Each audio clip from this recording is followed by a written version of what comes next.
Bed and Breakfast. Welcome to another day of Vegan MoFo 2014. Yeah, that's pretty much it.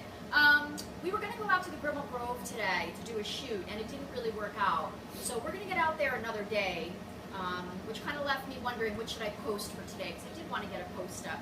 I had made some pumpkin cookies for an order, and I had some pumpkin left over. So I decided to bring this recipe here to MoFo. It was something that I had published on Vegan Recipe Monday last year or the year before, when I used to do that, if you follow us here at Dear Rem.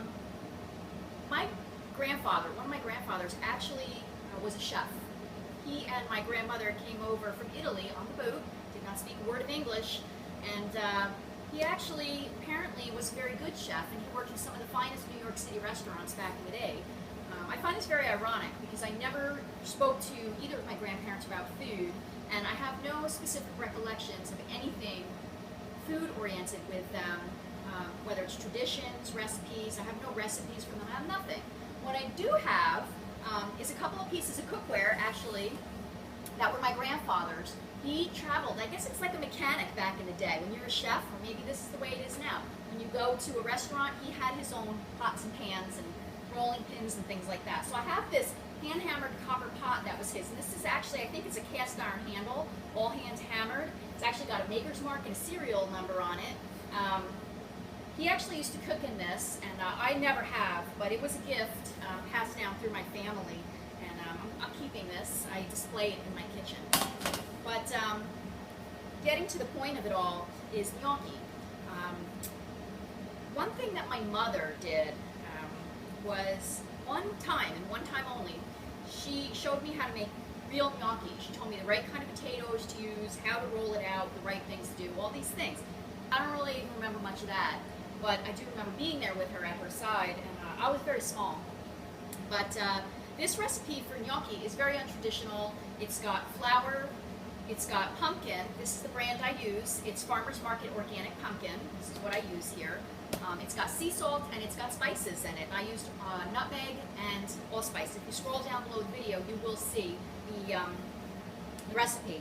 Anyway, I've had some already made. I've got some on the boil here. What you do is you roll it out into little logs like you would regular gnocchi. By the way, all I did was mix it in one bowl with one fork. I really like things simple around here. I spend too much time in the kitchen to be futzing around with stuff. This is a very soft gnocchi, so I stamp it on one side and then I roll it and coax it on the other, okay? And when you have these little grooves, it helps catch the sauce. You see that? I don't know if you can see it or not, but trust me, they're there. So what you do is you get a few of these going, you got your rolling water boiling here, and you just toss them in. And when they float to the top, just like ravioli, they're done.